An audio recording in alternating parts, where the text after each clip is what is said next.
अस्सलामुअलैकुम। मैं doctor Qurratulain dentist. आज मैं अपने 5वें लेक्चर के साथ हाज़िर हूँ, जो कि मेरे अपनी स्पेशलिटी से मुतालिक है, यानी सर्जिकल एक्सट्रैक्शन, यानी वो दांत, वो अकल दाढ़ें जो सर्जरी से निकाली जाती हैं। सबसे पहले तो मैं आपको सर्जरी के बारे में जो लोगों में खौफ है वो मैं आपको बताऊंगी कि लोग सर्जरी का नाम सुनते ही डर जाते हैं। एक मिथ है जो बड़ी ज़्यादा है कि जी अकल दाढ़ निकलवाने से जो कि उन्हें तंग कर रही है और वो बर्दाश्त किए जा रहे हैं और ये सोच रहे हैं कि अकल दाढ़ निकाल देंगे तो अकल चली जाएगी। ऐसे कुछ भी नहीं है। अल्लाह ताला ने ये सिस्टम बिल्कुल अलग रखा है। ऊपर के दांत निकालने से लोग कहते हैं आँख ख़राब हो जाती है। ये भी मिथ है, ये भी एक गलत चीज़ है। ऐसा कुछ भी नहीं है। अल्लाह ताला ने ऐसा कोई निज़ाम नहीं बनाया। सर्जरी का नाम सुनते ही लोग डर जाते हैं। वो समझते हैं पता नहीं कौन सी सर्जरी, पता नहीं क्या होना है, हमारे साथ क्या होगा। कुछ नहीं होता। ये एक इजी प्रोसेस है जिसके ज़रिए पेशेंट को एनेस्थीसिया देके सुन कर दिया जाता है। पेशेंट जाग रहा होता है।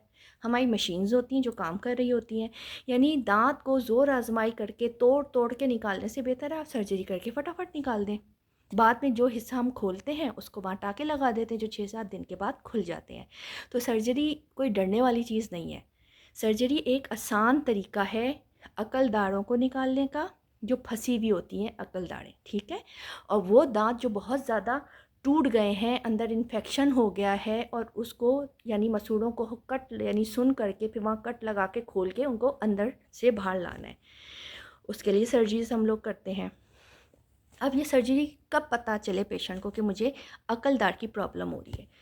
पहले मैं आपको थोड़ा सा बताऊंगी कि एक नर्व है जो यहाँ से शुरू हो रही है, यहाँ से करीब से होती हुई फिर दूर होती हुई आधे जबड़े को, जॉ को सप्लाई कर रही है और फिर यहाँ से शुरू होकर यहाँ से करीब से होती हुई यहाँ से दूर हो जाती है, ठीक है। ये फिर आधे जबड़े को, नीचे वाले को सप्लाई करी, आधी इधर आधी इधर। इसमें क्या होता है कि जो अकल दाढ़ है, इसके बारे में आपको ये बताऊं कि जो पुराने ज़माने के लोग थे वो हार्ड चीज़ें बहुत खाते थे। गन्ने चूसना, गंडेरियाँ खाना, हार्ड फूड्स खाना, अखरोट तोड़ना। तो उस ज़माने के लोगों के जॉ बहुत अच्छे ग्रो हुए हुए होते थे और 3-3 ही 4-4 दाढ़ें हुआ करती थी, कुछ के तो 5 भी हुआ करती थी।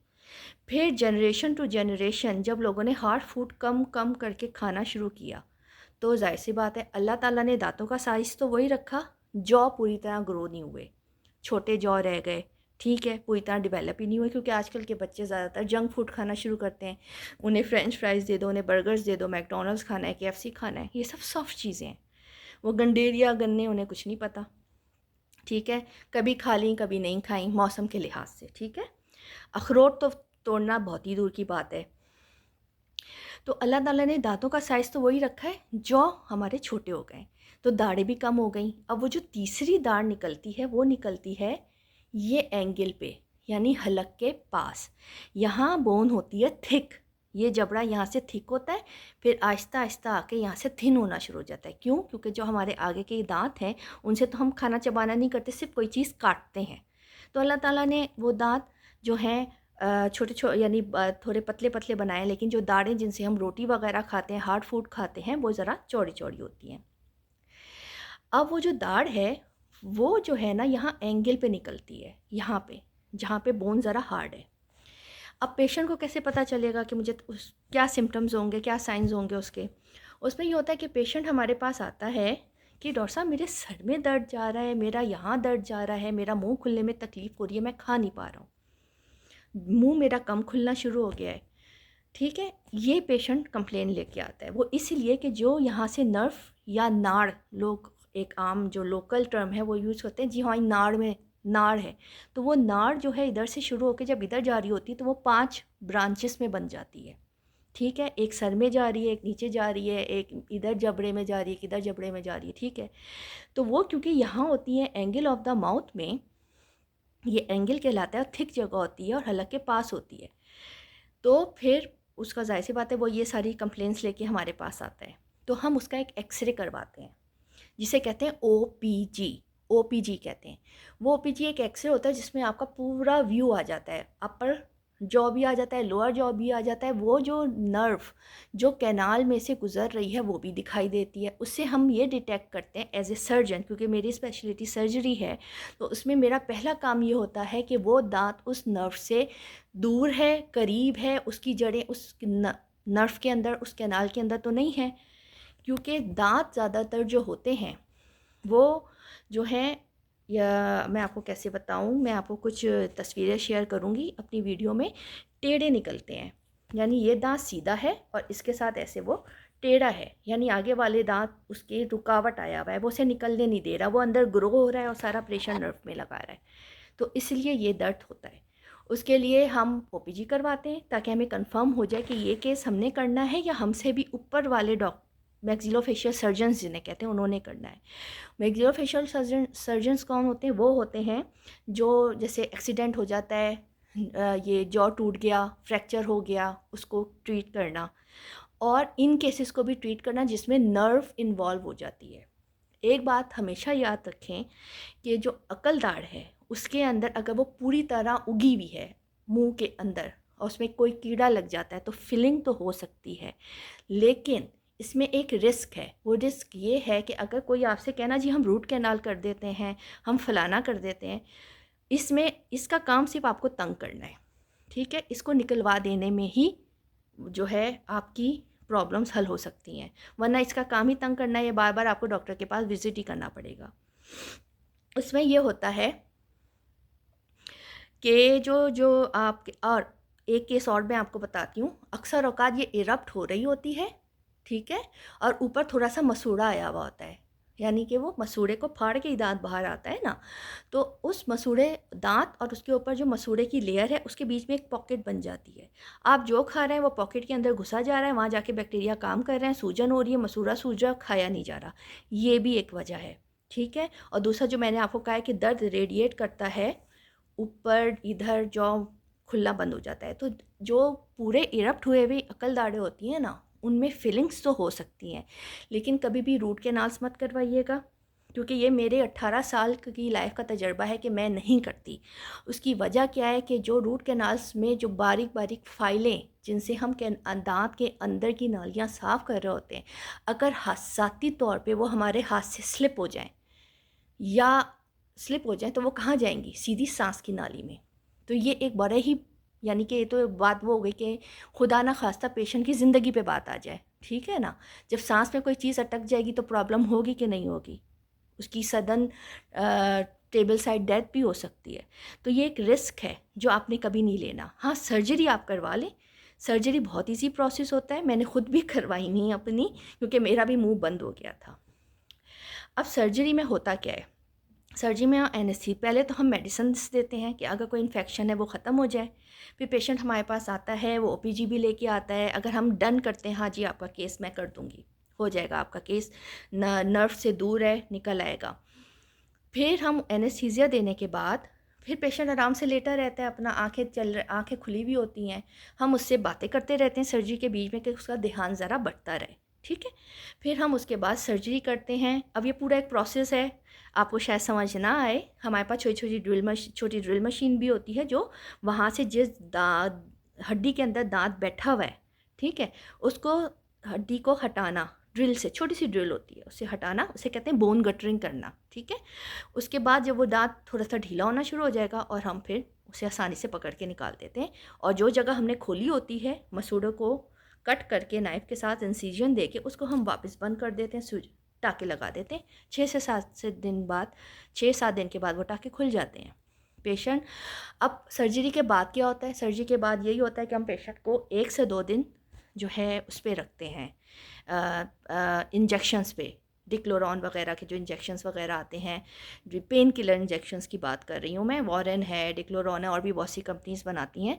तो वो हम कहते हैं आप किसी नर्स से जाके, क्योंकि हमें इजाज़त नहीं होती, हम मुंह में आप हमसे जितने दिल चाहे इंजेक्शन लगवा लें, लेकिन हाथ में और कहीं भी कूल्हे वगैरह पे औरतें लगवाती हैं दर्द के इंजेक्शंस, वो जो है वो नर्स ही लगाती है, क्योंकि वो उसमें, वो उनका काम है करना, वो हमारा काम नहीं है। हमारा काम है ओरली इंजेक्शंस देना, जिनका हमें अच्छे से सिखा दिया जाता है। सर्जरी के बाद आपने क्या करना होता है, इंजेक्शंस हम दे देते हैं लिख के, बाकी और दवाइयाँ भी दे देते हैं, लगाने के लिए भी सुपरफिशियली जेल्स वगैरह दे देते हैं। और इसके अलावा हम पेन किलर्स देते हैं और मसल रिलैक्सेंट भी देते हैं, पहले भी सर्जरी से पहले भी और सर्जरी के बाद भी, कि वो मसल रिलैक्सेंट का क्या काम होता है कि वहाँ जो खिंचाव हो रहा है सर में वहाँ वो ख़त्म हो जाए, पेशेंट आसानी से सो सके। अगले दिन हम पेशेंट को समझाते हैं कि आपने 24 घंटे यानी जिस दिन सर्जरी हुई है आपने ठंडी चीज़ें लेनी है 24 घंटे। क्या? ठंडे पानी के टकोर जहाँ सर्जरी हुई है वहाँ रखें, ठंडा पानी गिरा दें, 1 गिलास 2 से 3 दफ़ा आप इस्तेमाल कर लें वक्फे वक्फे से, ठीक है। आइसक्रीम आप खा सकते हैं, जूस आप पी सकते हैं, लेकिन स्ट्रॉ का इस्तेमाल नहीं करना, ठीक है। और उस सर्जरी वाली जगह को 2 हफ्ते के लिए हम कहते हैं बिल्कुल भूल जाएं कि मैंने ये जगह इस्तेमाल करनी है। आपने बिल्कुल नरम ग़िज़ा खानी है, दाल चावल हो गए, खिचड़ी हो गई, दही हो गया, और इस तरह की, या यखनी बना के उसमें रोटी के टुकड़े डाल के नरम करके निगलते जाएं, क्योंकि पेट तो भरना है, खाली पेट तो पेशेंट नहीं रह सकता ना, उसे दवाइयाँ भी वो इतनी ले रहा होता है, पानी का इस्तेमाल ज़्यादा से ज़्यादा करना होता है। अगले दिन कुछ पेशेंट कहते हैं हाँ जी हमें थोड़ी सी स्वेलिंग हुई थी, हम ये बता देते हैं कि सर्जरी जहाँ हुई होती है, अगर ज़्यादा डीप सर्जरी हुई भी हो तो वहाँ स्वेलिंग हो जाती है। तो फिर हम अगले दिन से पेशेंट को कहते हैं कि आप जो है हल्के गर्म पानी की, जो मुंह बर्दाश्त कर ले, गरारों वाला पानी बनता है, उसकी आप कुलिया करना शुरू कर दें, पानी रखें गिरा दें, पानी रखें गिरा दें, वो 2 दिन में 2 से 3 दफ़ा 2 हफ्ते तक हम बताते हैं। पेशेंट वो करता है। अब हल्के गर्म पानी के टकोर करने से क्या फ़ायदा होगा कि वो जगह अंदर से गर्म होना शुरू हो जाएगी, वहाँ ब्लड सर्कुलेशन बढ़ेगी, ज़ख़म जल्दी जल्दी भरना शुरू होगा, ठीक है। इसके अलावा दवाइयाँ चल रही हैं, ऊपर जेल्स वगैरह चल रहे हैं, सारे इंजेक्शंस भी चल रहे हैं, पेशेंट बिल्कुल ठीक आता है हमारे पास, अल्हम्दुलिल्लाह, अल्लाह का लाख लाख शुक्र है। कोई कहता है हमें स्वेलिंग हुई नहीं, कोई कहता है हाँ जी हुई थी लेकिन सही हो गई थी, तो वो हम सब प्रिकॉशन दे के भेजते हैं। मेरे इस लेक्चर का मकसद सिर्फ ये था कि कभी भी ओपीजी किए बग़ैर आप अकलदार ना निकलवाएं, क्योंकि उसमें नर्व का देखना बहुत ज़रूरी होता है। अगर नर्व पे प्रेशर पड़ गया और किसी ने बग़ैर एक्सरे किया आपका दांत निकल गया तो वो जगह पैरेस्थीसिया हो जाती है। पैरेस्थीसिया का मतलब है कि टेम्पररी नम हो जाएगी 6 महीने के लिए, 8 महीने के लिए। वो सेंसेशन कब वापस आएंगी, आपको कुछ महसूस ही नहीं होगा खाने में, वो जगह सुन हो जाएगी आपकी।